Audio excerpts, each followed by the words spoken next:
Hello, so I just want to record a few videos going through our CHEMCAD exercises as they come up this semester. And so here it is. And so I know for many of you, you've never used CHEMCAD before. And so just making sure, in case you missed something in class, that you have this as an additional resource to fall back on. And so all I'm looking at here is this is our first problem statement that we're looking at in week 1. And so, well, I guess technically it's week 2 of class, but our first exercise, and so we're modeling an absorption column, right? And so we're going to model, we're going to absorb acetone from air into water, and then we're given conditions of the inlet streams and column specifications, and we're going to look at our exit streams. And so okay, so just as starters, right? So our system, right, our simulation is going to contain acetone, air, and water, right? Those are my 3 components. And I'm looking at temperatures, near 30 degrees C, and it looks like pressures near atmospheric as well. And so the first thing I'm going to do is when I come over here, I've got my CHEMCAD window open, so I have a new window. And so the first thing I'm going to do is I am going to set my engineering units, right? So units always mess me up. And so I'm going to start by coming to my units. I'm going to click to Common SI, since Common SI this typically becomes my starting place. And then what I'm going to modify is, well, temperature, we'll keep that in degrees C, pressure in bar, but in terms of moles/mass, if I were to go back to the problem statement, we're given molar flow rates, right? Kilomoles per hour, kilomoles per hour. And so instead of mass, instead of kilogram, I'm going to make sure I've got kilomole selected here, and it becomes a custom unit. So I'll click apply, and then the next thing I'm going to do is I'm going to select my components, right? And part of doing my engineering units first is, again, engineering units, or the units, sometimes confuse me, especially when I see things like English units. Then also, after I select my components, a thermodynamic wizard is going to come up by default, and so it's going to have suggested temperature and pressure ranges. And so I want to make sure that that's in something that makes sense to me in the context of the problem. Okay. And so I'm going to select my components. And so we're going to have acetone, if I can spell it right. And so as I type in acetone, right, so there's, the name, but acetone is, so okay, so I've got, you can list a common name, you could list an IUPAC name. Right, it's also going to come up by its CAS number and formula, and so there's lots of different ways that you can search for acetone or whatever compound it is that you're interested in. So there's acetone, right? So just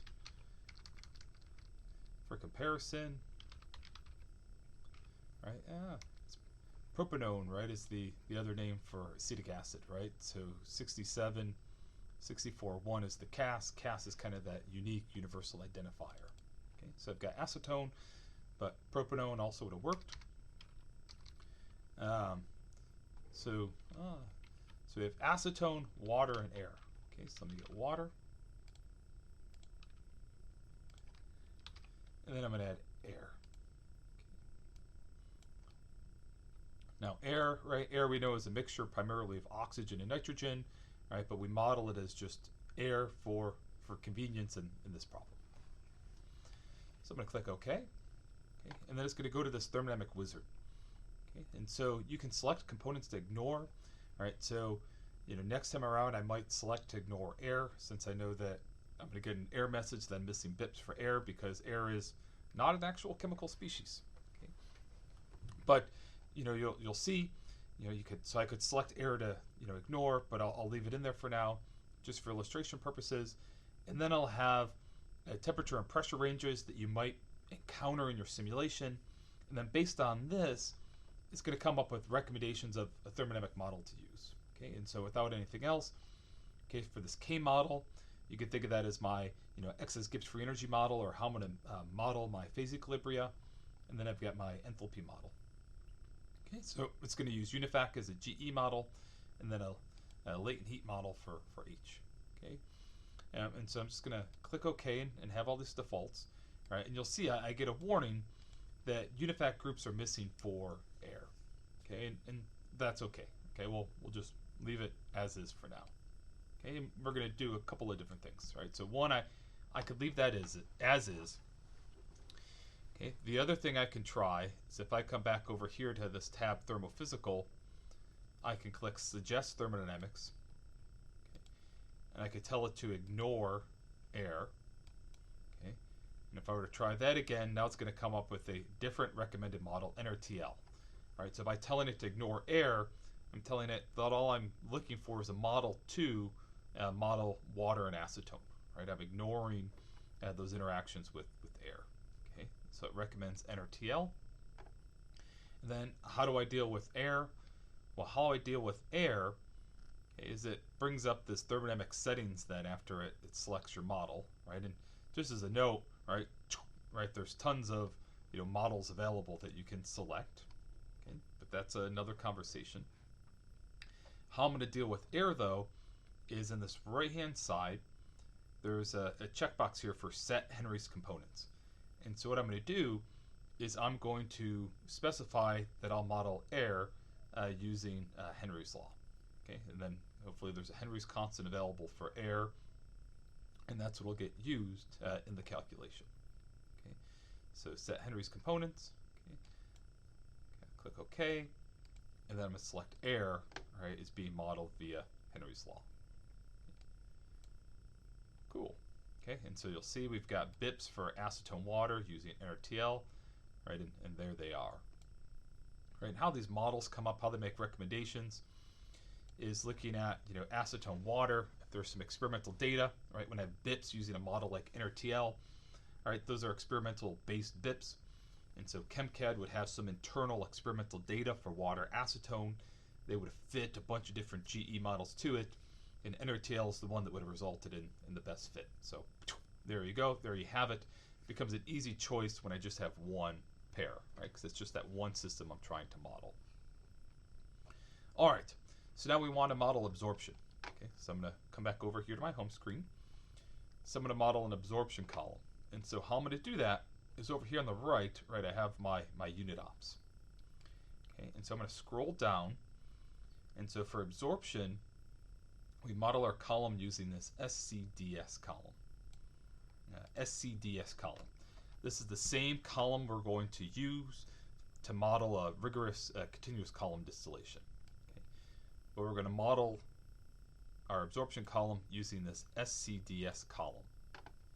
Now when I drag this in, these blue dots, right, those all correspond to inlets, right? I can have an inlet stream connected to any one of those points. Does it matter which points they connect to? No, because I'll specify which tray those are entering on. Okay. The reds, right, are going to correspond to where I have outlets. Okay. And so this one up here that looks like it's leaving my condenser, all right, so that's going to be your top tray, and so then coming down here, leaving my reboiler, that's going to be my bottom tray. Okay, so this is going to be tray 1, and then I'm going to increment downwards. Okay, cool. Okay, so that'll be my top tray, that'll be my bottom tray, and then these ones in between, okay, I could draw an exit coming from any one of those, and that would correspond to a side product. When it comes to those side products, I could connect it anywhere, and then I would specify within my unit where that side product's being pulled from. Okay. And this will hopefully mean a lot more later on, but for now, here we go. All right, so then what I'm going to do is I'm going to come back up to the top, and I'm going to have 2 feeds to my column. And so I'm going to drag 2 feeds, and I said those feeds can connect anywhere. Okay, but in terms of looking pictorially good in my head, I'm going to connect one up top, right, and one on the bottom. All right, so my liquid stream would typically come up top. Here's my vapor stream flowing up from the bottom. And then I'm going to have 2 product streams. Okay. So coming off the top, this will be my treated gas. All right, so I'll have some liquid solvent going in. Okay, and then I'll have some solvent coming out the bottom that's going to have some solute, right, that I'm trying to remove from my gas phase. Here's my gas to be treated, right, and here's my treated gas coming out. All right, so now that I have those 4 drawn and connected, Now we need to define and specify them. So this one up here, right, we said, okay, it'd be a liquid coming to the top, right? My liquid's going to flow downwards. Okay, so I'm going to double click on it. Okay, so, and let me call this the solvent in. Okay. So if I go back over to the problem statement, feed streams are going to be at 1.04 bar. And so we have pure water, right? So our solvent's pure water at a flow rate of 200 kilomoles per hour. And I need the temperature. And the gas is 30 degrees C at that flow rate and 20 degrees C. So the inlet flow rate of water is 20 degrees C. We said it was at a pressure of 1.04 bars.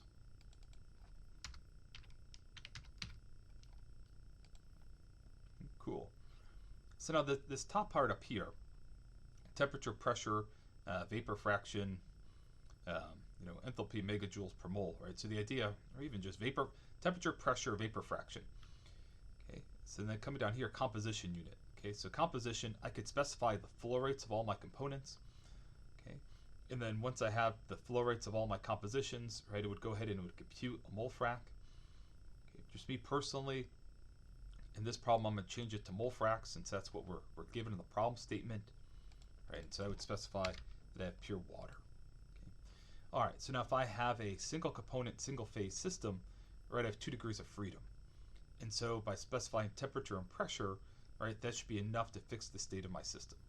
Okay, so by saying I have water at pure water and I'm at 20 degrees C and 1.04 bar, all right, that's enough to specify the state of my system. If I wanted to, instead of specifying temperature and pressure, another variable I have is vapor fraction, right? And by vapor fraction, I could say it's 1, it's all liquid, 0, it's all vapor, or 1, it's all vapor, 0, it's all liquid, or I could specify something in between if I wanted to correspond to two-phase. But again, that'll come later on. Okay, so what I'm going to do is I'm just going to specify the molar flow rate's 200 kilomoles per hour. It's extensive. Okay, that's an extensive property. Okay, there's the units. Then I'm going to click flash. Okay, so I'll flash it. State of my system's fixed. So you could calculate based on that temperature and pressure the molar enthalpy of my system. Okay, and then with that molar enthalpy, it could get the total extensive enthalpy. Okay, cool. One thing that's cool with CHEMCAD is, all right, the problem gives us that the flow rate's in kilomoles per hour, but maybe I'm working with a colleague somewhere else and they don't want kilomoles per hour, they want kilograms per hour or something else. Well, once I have it set up, if I click on this drop arrow, I could change it to anything else. So if I want kilograms per hour, all right, there it is. Okay, if you want grams per hour, pounds per hour, all right, there's pounds per hour. Right, so CHEMCAD could take care of all of those conversions for you once things are set up. Okay, I'll put that in kilomoles per hour. Bam. Okay, sorry, that's my reminder. I've got to get my kids off the bus, but I got this. All right, now coming to the bottom. Okay, this is going to be my gas to get treated. Okay, and so my gas to get treated is at 30 degrees C and 1.04 bars.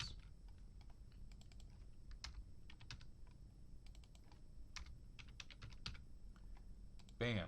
Okay. Now again, vapor fraction. Right. How I would use this, right, is 1 would correspond to vapor, 0 would correspond to liquid, value in between 1 and 0 would correspond to two-phase. Now, if you were to specify vapor fraction, all right, so you notice these quantities I've specified, so they turn green. But if I were to specify a value of 1, okay, what that would correspond to is that I'd have that liquid at its saturation temperature, right? So I would have, so if it's water, and it specify a vapor fraction of 1, that would correspond to having just a pure saturated vapor. 0 would correspond to pure saturated liquid, and then a value in between would correspond to a two-phase mixture. Okay, and we'll play with that. Think it's the stripper, which is the second part of the problem, or second follow-up part of the problem. We'll deal with specifying if we have superheated steam or saturated steam.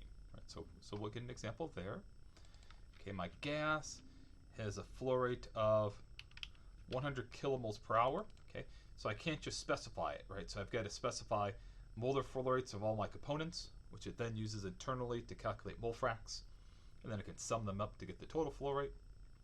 Okay, what I like to do is I'm going to specify mole fracs of each. Okay, and you'll even see on this drop down for composition, you know, once you have things in mole fracs, it can convert the weight fracs and everything else, right? Even mole percents. So actually, let me put in mole percent since I think that's even better, since that's what we are given here. Right, my vapor is 3.2% acetone, and then the balance is air. Okay. So it's 3.2% acetone. Okay. And actually what I'm going to do is I'm going to say it's 0 air. Right, and let's see if I flash it. Oh, let's hope I'm going to fill in it too. 3.2.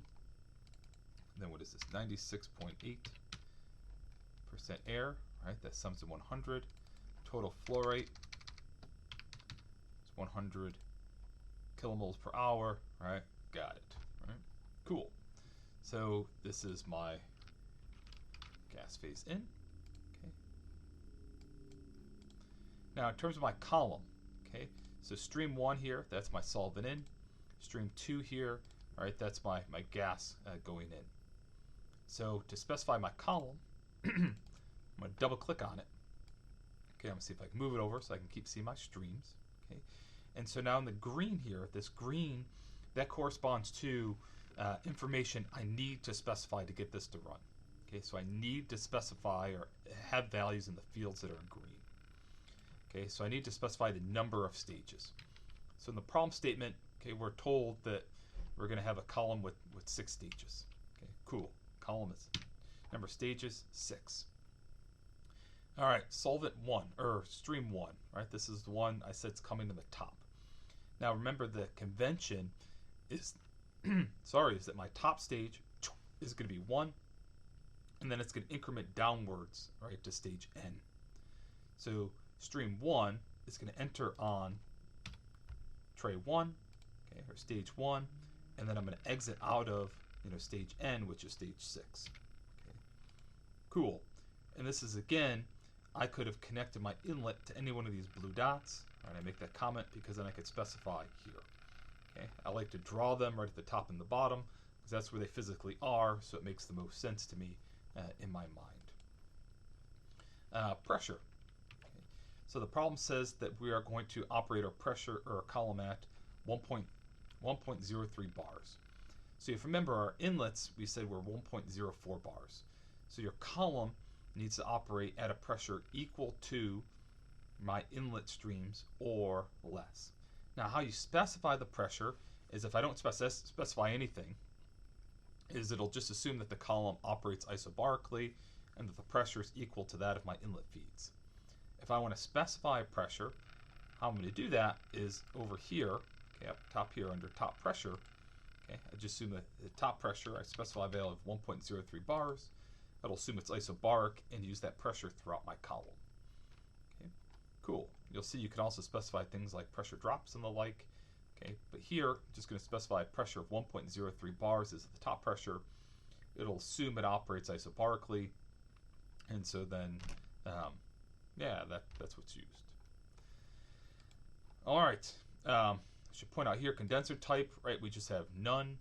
Right, these others, right, will come up when we're modeling a continuous column distillation, but yeah, that's pretty much going to be it. Right? So if I were to look at the specifications tab, okay, by default it has no condenser, no boiler. Right, those are green fields, but we'll just leave them as default. Okay, we would change those if I'm modeling a continuous column distillation, and we'll play around with some of these iterative solvers. Convergence. Remember CHEMCAD is numerically solving my mass and energy balances, and so we could try and specify how it does that. And if needed, cost estimates, right? It can do that, has built-in correlations, but you need to provide it with some information to help spec that out. All right, so I'm just interested in calculation here, though. So there's what I'm specifying, and under specifications, I leave it as default. Right? There's no condenser or reboiler. And that's it. All right. So my column specified, my inlet and exit streams are specified. We have our thermodynamic model specified. So from there, I just click run all, right? And bam, okay, ran to complete. So run all, I should say, completes, runs your entire spreadsheet or flow sheet. If I had multiple pieces of equipment and I click on it, then I can just do a run selected. So this would be if I had, if I'm designing a plant, right? It's kind of like when we program, we say incremental development. We do the same thing when we're, designing our flow sheet. And that it might be nice to run a piece of equipment in isolation, just run that selected unit before than if I have two pieces that are connected to each other before I solve both of those simultaneously. By just running the one by itself, you can get a good starting point in terms of the conditions and solution of that piece of equipment. All right, so we said this is my gas in, this is my treated gas then coming out up top. So if I double click on it, okay, notice temperature and pressure, they are not green because those are the results of calculations. I didn't input anything. Right over here, right, it's green, right? Why? Because I input it. Okay. Over here, right, it's not green. Why? Because it was calculated. And if I want my compositions and say mole percent, just like we had going in, okay, so my mole percent of acetone going in was 3.1% or 3.2%. Coming out, right, we've decreased the amount of acetone down to 1.4%. Okay.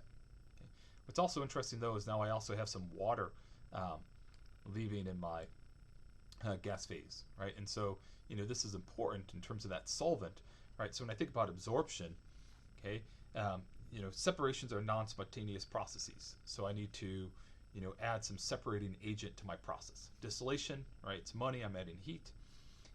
Absorption, stripping, it's money, I'm adding a solvent, right? Stripping, I'm adding a carrier gas, right? Or, or stripping gas.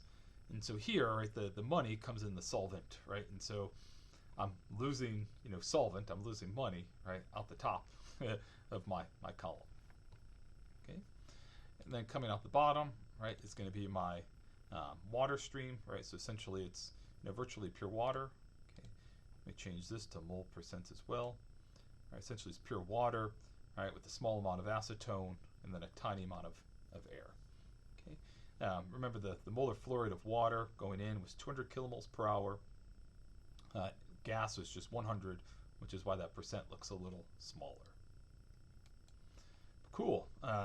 Just kind of last comment is, CHEMCAD again is simultaneously solving your mass and energy balances, so it has a ton of information available. So this home screen, if I click down on reports, okay, I want to look down at some of these distillation reports. So remember, we're modeling this absorption column using SCDS column, which is the same thing we would use to model a distillation column or continuous column distillation. And so the first report I'm going to generate under distillation is this column profile. Okay, now I didn't have it selected. Okay, so I click on it, so it comes up unit op 1, right? And just to cancel out, well, let me click OK, right? And before I look at the report, right, just as I click off, okay, I have my liquid phases or streams labeled, right? Stream 1, stream 2, and then my inlet streams, right? They have a name there, right? I named them, just like stream 3. If I wanted to, I can call it treated gas up here. Right, and this is a good habit to get into. Okay, just had to stretch it out so that it would display. This is a good habit to get into just as my spreadsheet becomes, or flow sheet becomes more and more complex, to make sure I'm keeping track of what everything is. When it comes to my column, right, this is unit op 1. So that as I add pieces to my flow sheet, they'll become multiples, right? So in terms of specifying what exactly I'm interested in looking at. Okay, and so since I didn't highlight it, it asked me, which one. So I clicked on it, and it brought up 1. But in this first one, right, this column profile, right, this is cool, right? So it, has stage 1 through 6. Okay, so here's my feed to stage 1, the top, right, my liquid going in. Here's my feed to stage 6. This is my gas going in. Here's my product stream leaving tray 1, so my treated gas. Right, it's slightly higher than 100 now because I brought up some water. And here's my liquid leaving the bottom. Slightly less than 200 since I lost some water. And then we have the temperature and pressure of each tray, along with the flow rates in kilomoles per hour. Okay, and the temperature one is cool because the temperature, profile, if I look at it, actually go through a maximum here about trays 2 and 3. Okay. But yeah, and if other information it can give you under reports, you could try tray composition. Okay, I'll get those in molar flows. All right, so it'll give me molar flows, right, of every single tray. Okay, total, and then component, and it even gives me y over x. Okay, and so what y over x should be. So if I look at, say, acetone here, right, vapor relative to liquid. Okay, but they can break that down for every single tray. Okay, tray properties, right? Give me even more information. Okay. But hopefully that gives you a start. And so that's kind of an A. Then B and C. You start to mess with it some more. So a lot of this is just kind of turning knobs and looking at what the effect is. Later on, we'll look at being able to add controllers to the process to see how we could solve for, say, a given flow rate to achieve a given acetone concentration or specified acetone concentration. But then I'll record a separate video where I'll go through the same motion, but we'll look at the stripper. Okay, and then actually I lost the problem, right? So problem 1's the absorber, problem 2 is a stripper, and then problem 3 is trying to tie them back together. Okay, but hopefully that helps. We'll get another one with a stripper. I know I moved a little fast through this, but we'll do this in class, and the hope is this is just another resource. And I guess the last thing, before I forget too, is I want to make sure I'm saving this. And so remember, when I'm saving, so do save simulation as, okay, I want to make sure that I am in my M drive. Okay, and so I'm going to create a new folder first, and I'm going to call this CPB 473 Spring 2024. Okay. And I probably should have been good and started saving as soon as we started, and so I'm going to call this CPB 473 week 1. Make sure you save in your M drive. The local spaces, I'm not sure if they are purged once you log off. But hope that helps. If you have any questions, let me know, and we will keep solving problems and we will keep having fun.